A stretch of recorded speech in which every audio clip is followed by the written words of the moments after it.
Hi everyone, welcome to your channel I learn. आज हम chapter 4 का पार्ट 1 का वीडियो करने वाले हैं। बिफोर वी स्टार्ट, अगर आपने हमारे चैनल को सब्सक्राइब नहीं किया है तो प्लीज सब्सक्राइब और हमें सपोर्ट करें। Also press the bell icon. In the kingdom of fools, it is believed that fools are so dangerous that only very wise people can manage them. Who are the fools in this story? What happens to them?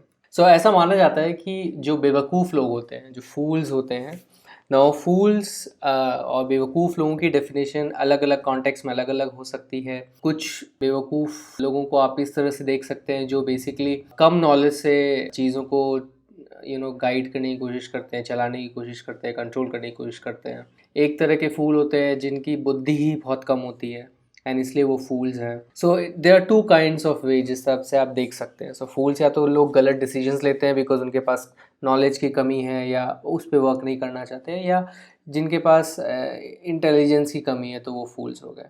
But in any case जो भी फूल्स हैं वो इतने dangerous होते हैं कि सिर्फ बहुत ही ज़्यादा बुद्धिमान लोग ही उनको मैनेज कर सकते हैं। एंड ये this is one of the thing, ये आपको समझना है कि फूल्स को बेसिकली आपको मैनेज करना पड़ता है। एंड ये स्टोरी बहुत ही अच्छा एग्जाम्पल है इस चीज़ को बताने के लिए।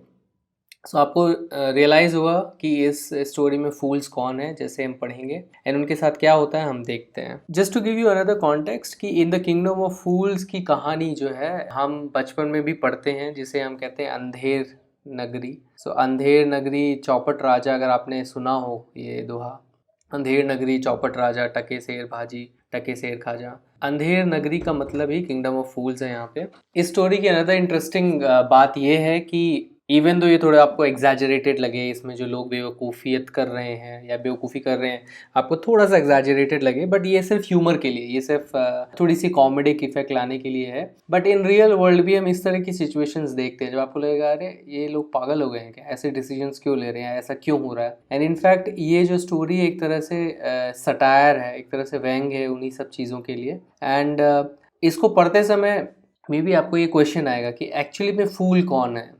क्या जो लोग रूल कर रहे हैं वो फूल हैं, या जो लोग हैं वो खुद ही फूल्स हैं। तो ये एक इंटरेस्टिंग एस्पेक्ट रहेगा जब आप स्टोरी को पढ़ेंगे। इन the kingdom of fools both the king and minister were idiots. They didn't want to run things like other things, so they decided to change night into day and day into night. तो इस kingdom of फूल्स में जो राजा था और जो उसका मंत्री था, both king and minister, so basically जो हाईएस्ट पोस्ट पे थे, जो मेन डिसीजन मेकर्स होते हैं, मिनिस्टर नॉर्मली जो भी मिनिस्टर्स होते हैं वो एक तरह के एडवाइज़र्स होते हैं किंग के लिए। तो अलग अलग तरह के मिनिस्टर्स होते हैं। कुछ मिनिस्टर्स ट्रेजरी को देखते हैं, जैसे इकोनॉमी को देखते हैं। कुछ मिनिस्टर्स जो हैं वॉर को हैंडल करते हैं। तो जो भी यहाँ पे एक मिनिस्टर है, जो बेसिकली किंग हो गया जो रूलर है, जो डिसीजन मेकर है, एंड मिनिस्टर जो एडवाइज़र है, वो दोनों ही इडियट हैं। तो ये आपके लिए कॉन्टेक्स्ट हो गया। एंड वो क्या चाहते थे, वो दूसरे राजाओं की तरह चीज़ों को चलाना नहीं चाहते थे। तो उन्होंने क्या डिसाइड किया कि हम रात को दिन में बदल देंगे और दिन को रात में बदल देंगे। सो इट मीन्स टू से in simple terms, of course ये एक फ़नी चीज़ है, बट इन सिंपल टर्म्स इसका मतलब ये है कि जब आप सच को झूठ करार देते हैं, जब आपके लिए ट्रूथ जो है लाई बन जाता है, एंड लाई आपका जब ट्रूथ बन जाता है, तो ये सिचुएशन को इन्होंने एक तरह से कॉमेडिक इफेक्ट देने के लिए यहाँ पे किया है कि ये बहुत ही ऑब्वियस है क्योंकि रात को दिन आप बोल ही नहीं सकते हैं, ये ऐसा झूठ है जो पकड़ा जाएगा।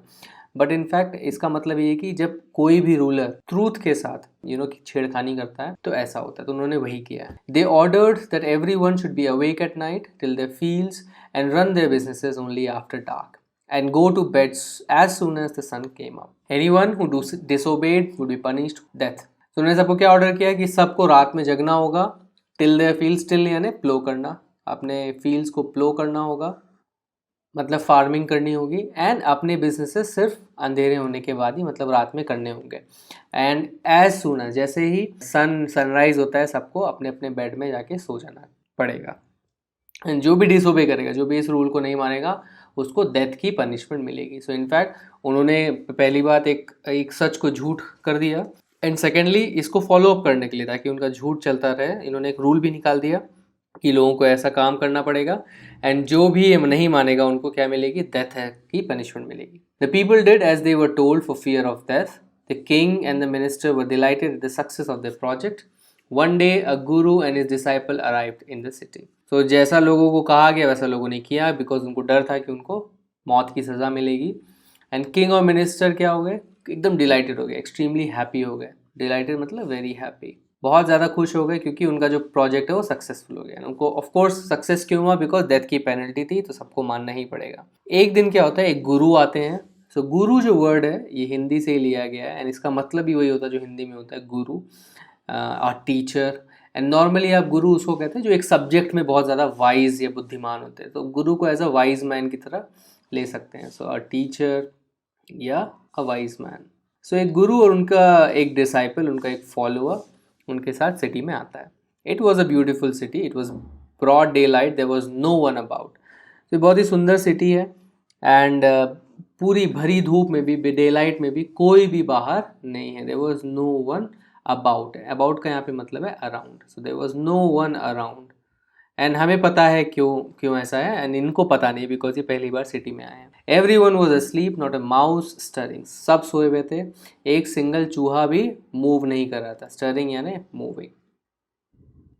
Even the cattle had been taught to sleep by day. Even जो भेड़ बकरियां हैं, जो गाय भैंसे हैं, जो कैटल इन्हें कहते हैं, वो सबको भी ऐसा सिखा दिया गया था कि उस दिन में सोएं। The two strangers were amazed by what they saw around them and wondered around town till evening when suddenly the whole town woke up and went about its nightly business. तो जो दोनों स्ट्रेंजर्स थे वो एकदम amazed हो गए, एकदम अचंभित हो गए कि ये क्या है, कोई भी बाहर नहीं है इस दिन के समय में। एंड घूम रहे थे इधर उधर इवनिंग तक, जब सडनली जो पूरा टाउन जो है जागता है एंड अपने नाइटली बिजनेस में। So nightly is nothing but opposite of daily. So अपने डेली बिजनेस में वो लग जाते हैं, क्योंकि वो डे में काम नहीं करते, इसलिए क्या कहा गया, नाइटली बिजनेस।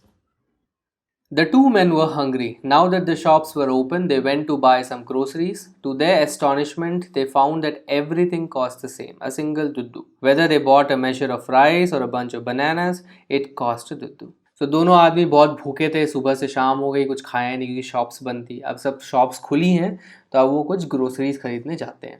एंड उनके astonishment, to the astonishment, to the surprise, तो वो क्या देख के सरप्राइज हो जाते हैं कि जो भी खरीदे वो सबका दाम एक ही है, सिंगल दुद्दू। सो जैसे हमने दोहे में देखा था, टके सेर भाजी, टके सेर खाजा, मतलब कुछ भी खरीदो उसका भाव 1 टका है। सिमिलरली यहाँ पे जो भी खरीदे वो उसका एक ही सिंगल दाम है, दैट इज सिंगल दुद्दू। वहाँ की करेंसी है ये। Whether they bought a measure of rice, या तो वो कुछ चावल खरीदे या कुछ बनाना, कुछ केले खरीदे, सबका दाम सेम है।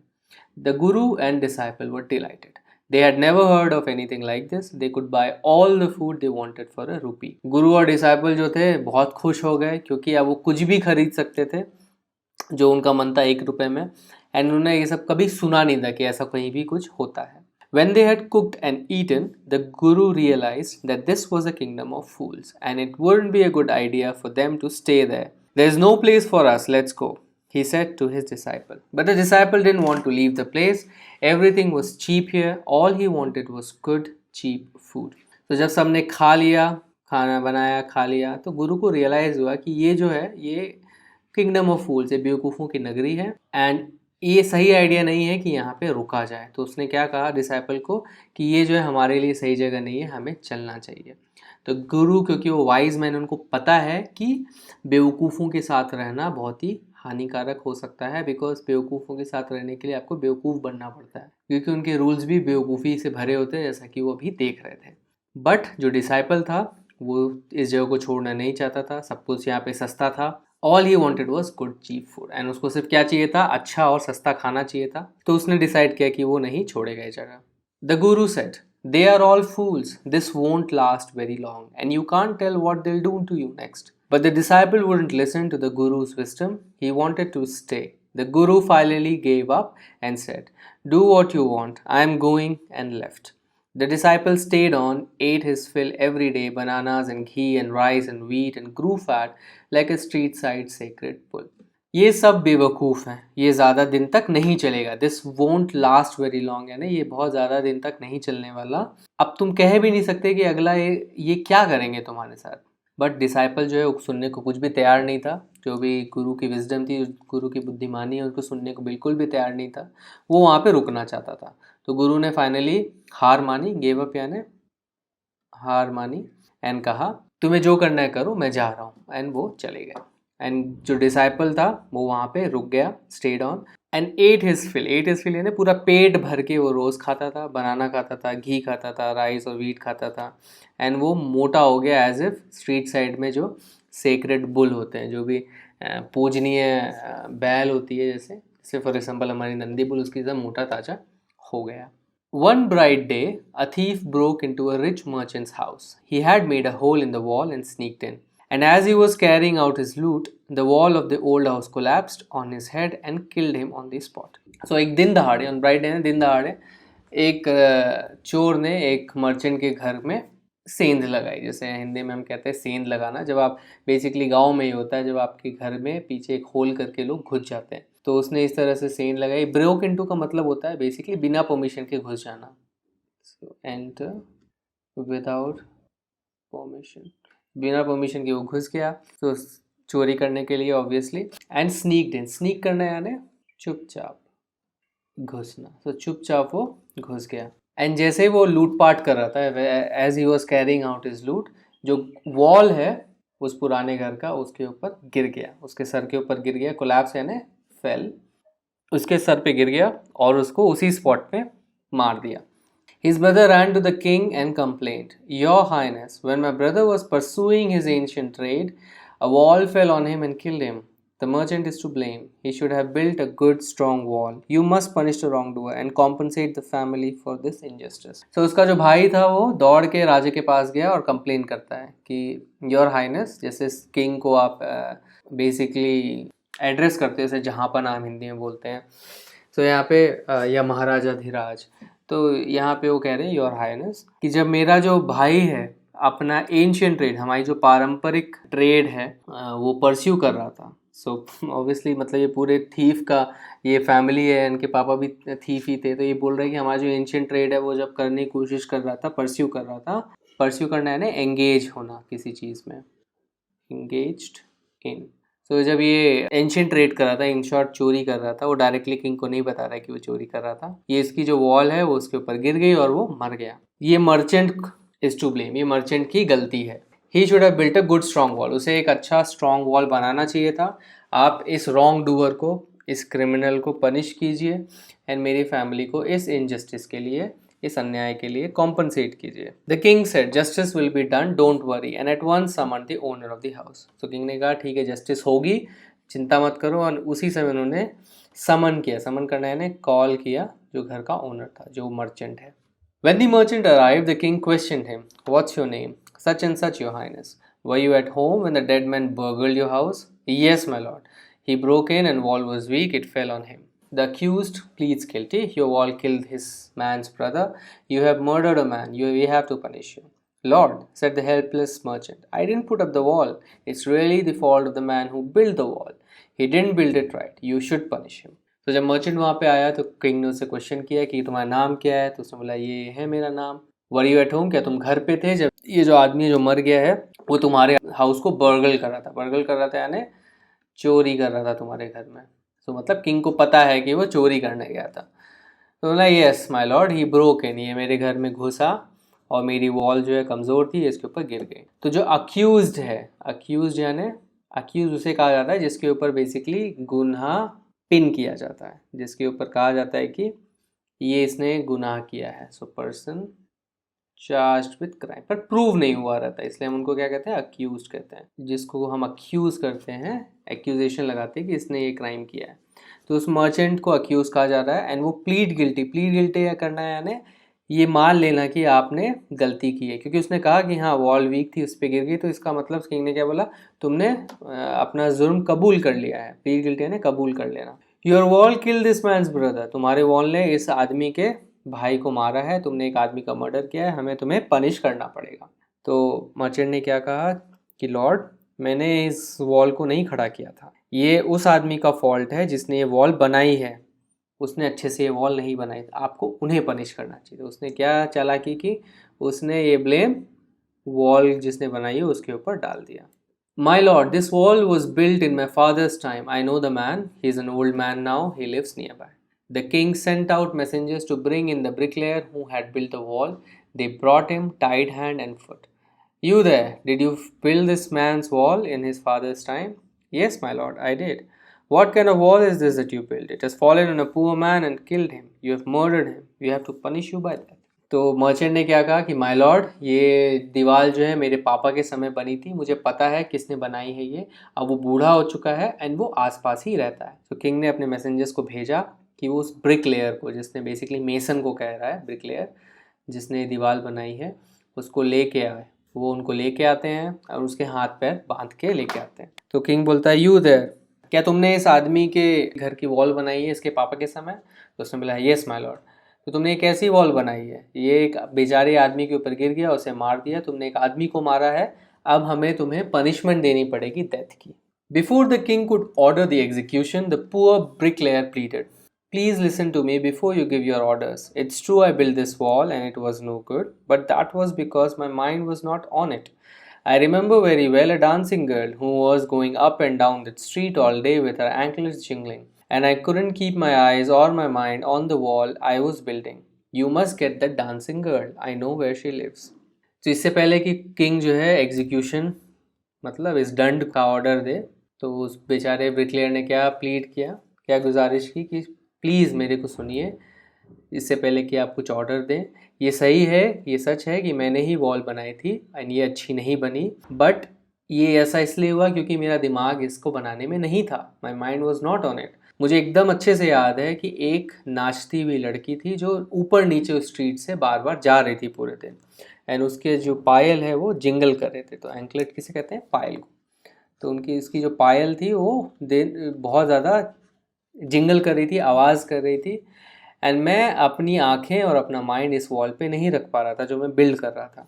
आपको उस डांसिंग गर्ल को पकड़ना चाहिए और मुझे पता है वो कहाँ रहती है। You're right, the case deepens. We must look into it. It is not easy to judge such complicated cases. Let's get the dancer wherever she is. तो राजा बोलता है, तुम सही कह रहे हो, केस अब बहुत गहरा हो रहा है, हमें इसकी जांच करनी पड़ेगी, इसे देखना पड़ेगा, इतना इजी नहीं है इतने कॉम्प्लिकेटेड केस को जज करना। उस डांसर को लेके आते हैं जहाँ पर भी वो है। The dancing girl now an old woman came travelling to the court. तो जो डांसिंग गर्ल है, जो बूढ़ी हो चुकी है, वो ट्रेम्बल करती हुई, कपकपाती हुई उस कोर्ट पे आती है। Did you walk up and down that street many years ago while this poor man was building a wall? Did you see him? Yes, my lord, I remember it very well. So you did walk up and down with your anklets jingling. You were young and you distracted him, so he built a bad wall. तो उस नाचने वाली लड़की से राजा पूछते हैं, क्या तुम उस स्ट्रीट से ऊपर नीचे जा रही थी कुछ साल पहले जब ये बेचारा आदमी वो वॉल बना रहा था, क्या तुमने इसको देखा? तो उसने बोला, येस माय लॉर्ड, मुझे अच्छे से याद है। तो फिर राजा बोलता है, तो ठीक है, मतलब तुम ही ऊपर नीचे जा रही थी, तुम्हारी पायल जो है जिंगल कर रही थी, झंझना रही थी, तुम यंग थी, तुमने इसको डिस्ट्रैक्ट किया, तो इसलिए उसने खराब वॉल बनाई। It has fallen on a poor burglar and killed him. You have killed an innocent man and you'll have to be punished. So वो जो वॉल है वो इस पुअर बर्गलर, इस पुअर चोर पे, बर्गलर का मतलब चोर, इस चोर पे गिर गई, उसे मार दी। तुमने एक इनोसेंट आदमी को मारा है, एक बेगुनाह मासूम आदमी को मारा है तुमने, तुम्हें पनिशमेंट दी जाएगी। She thought for a minute and said, My lord, wait. I know now why I was walking up and down that street. I had given some gold to the goldsmith to make some jewelry for me. He was a lazy scoundrel. He made so many excuses, said he would give it now and he would give it then, and so on all day. He made me walk up and down to his house a dozen times. तो एक minute उसने सोचा, उस औरत ने, my Lord रुकिए, मुझे पता है कि मैं इतनी बार ऊपर नीचे स्ट्रीट्स में क्यों कर रही थी। मैंने कुछ सोना गोल्डस्मिथ को दिया था, गोल्डस्मिथ यानी सुनार, तो मैंने एक कुछ सोना सुनार को दिया था ताकि वो मेरे लिए कुछ अच्छी ज्वेलरी बना सके, पर वो बहुत ही आलसी स्काउंड्रल था। स्काउंड्रल आप किसे कहते हैं? स्काउंड्रल का मतलब होता है दुष्ट या बदमाश, बट वो आलसी दुष्ट आदमी, उसने इतने सारे एक्सक्यूजेज, इतने सारे बहाने किए कि वो मुझे अभी देगा, वो मुझे कभी देगा, एंड इस तरह से वो पूरे दिन करता रहा, इसलिए मैं इतनी बार ऊपर नीचे करी। तो डजन का मतलब होता है 12, एंड यहाँ पे इसका मतलब है कि मैंने इतनी बार, बहुत बार ऊपर नीचे किया उस स्ट्रीट में। Poor thing, she is absolutely right, thought the king, weighing the evidence. We have got the real culprit at last. Get the goldsmith wherever he is hiding at once. Poor thing, बेचारी। She is absolutely right, ये एकदम सही है, राजा ने सोचा, evidence को तौलते हुए। weighing the evidence है ना, जो भी एविडेंस है उसको तौलते हुए, उसको परखते हुए, हमें फाइनली एक रियल कल्प्रिट एक रियल गुनहगार दोषी मिल गया। कल्प्रिट का मतलब है दोषी। सो हमें फाइनली सच्चा दोषी मिल गया है। सुनार को लेके आओ जहां भी वो छुपा हुआ है इसी वक्त। The king's bailiff searched for the goldsmith. He was hiding in a corner of his shop. When he heard the accusation against him, he had his own story to tell. जो किंग के बेलिफ्स थे, बेलिफ्स किसे कहते हैं? बेलिफ्स basically वो officers होते हैं जो कोर्ट के जो भी ऑर्डर है उनको कैरी आउट करते हैं। Officers who carry out court orders. So जो बेलिफ्स थे उन्होंने ढूंढा, वो सुनार जो है अपने शॉप के कॉर्नर में छुपा हुआ था। एंड जैसे उसने एक्यूजिशन सुना उसके खिलाफ, उसने खुद की एक स्टोरी उनको बताई। My lord, he said, I am a poor goldsmith. It's true I made this dancer come many times to my door. I gave her excuses because I couldn't finish making her jewelry before I finished the rich merchant's orders. They had a wedding coming and they wouldn't wait. You know how impatient rich men are. My lord, मैं बहुत ही गरीब सुनार हूँ। तो एक सुनार है but बहुत गरीब है। इट्स ट्रू, ये सच है कि मैंने इस डांसर को बहुत बार ऊपर नीचे किया। मैंने उसको बहाने भी दिए क्योंकि मैं इसकी ज्वेलरी बनाना फिनिश नहीं कर पा रहा था। एंड इसका रीज़न क्या है? क्योंकि मेरे पास रिच मर्चेंट, एक अमीर मर्चेंट का ऑर्डर था, उससे पूरा किए बिना मैं इनकी ज्वेलरी नहीं बना पा रहा था। उनकी वेडिंग आ रही थी एंड वो वेट नहीं करना चाहते थे। आपको पता है कि कितने इम्पेशेंट होते हैं ये जो अमीर लोग होते हैं, कितना कम धैर्य होता है इन अमीर आदमियों में। Who is this rich merchant? Who kept you from finishing this poor man's jewelry, made her walk up and down, which distracted this bricklayer, which made a mess of this wall, which has now fallen on an innocent man and killed him? Can you name him? तो ये rich merchant कौन है जिसने तुम्हें बेचारी इस औरत का ज्वेलरी फिनिश करने नहीं दिया एंड उसे ऊपर नीचे करवाया, जिसने इस ब्रिकलेयर को डिस्ट्रैक्ट किया, जिसने खराब वॉल बनाई, जो इस इनोसेंट आदमी पे गिर के उसे मार डाली? क्या तुम उसका नाम बता सकते हो? मेड अ मेस का मतलब होता है made something bad. The goldsmith named the merchant and he was none other than the original owner of the house whose wall had fallen. Now justice had come full circle, thought the king. Back to the merchant, when he was shrewdly summoned back to the court, he arrived crying. It wasn't me but my father who ordered the jewelry. He said I'm innocent. So Goldsmith जो सुनार था उसने उस merchant का नाम बताया and ये और कोई नहीं था बट वो ओरिजिनल मर्चेंट ही था जिसके घर की वॉल बेसिकली गिरी थी। तो अब जस्टिस जो है, अब ये जो पूरा न्याय है पूरा एक सर्कल में आ चुका था। फाइनली उस मर्चेंट पे ब्लेम आ गया घूम फिर के, ये राजा ने सोचा। तो जब उसको बहुत ही रूड तरीके से बुलाया गया कोर्ट में, तो वो रोते रोते आया कि मैं नहीं था, ये मेरे पापा थे जिन्होंने ज्वेलरी ऑर्डर की थी, अब वो मर चुके हैं, मैं इनोसेंट हूँ। सो फाइनली अब उसने किस पे पिन करने की कोशिश की? अपने पापा पे, क्योंकि उन्होंने ज्वेलरी ऑर्डर की थी, अब वो मर चुके हैं, तो फाइनली वो इनोसेंट है। अब हम इस स्टोरी को अगले पार्ट में कंटिन्यू करेंगे, देखते हैं कि आगे क्या होता है। Thanks for watching this video. अगर ये वीडियो आपको पसंद आया तो इस वीडियो को एक लाइक दीजिए, अपने कमेंट्स और फीडबैक्स कमेंट सेक्शन में लिखिए और हमारे चैनल को सब्सक्राइब कीजिए। आप हमारे चैनल को सब्सक्राइब इस गोल लोगो पे क्लिक करके सब्सक्राइब बटन दबा के कर सकते हैं। इस बेल आइकन को भी प्रेस करना ना भूलें ताकि हमारे सारे वीडियोस की नोटिफिकेशन आप तक जल्द से जल्द पहुंचे। इस चैप्टर के अगले पार्ट के लिए स्टे ट्यून्ड। Bye bye.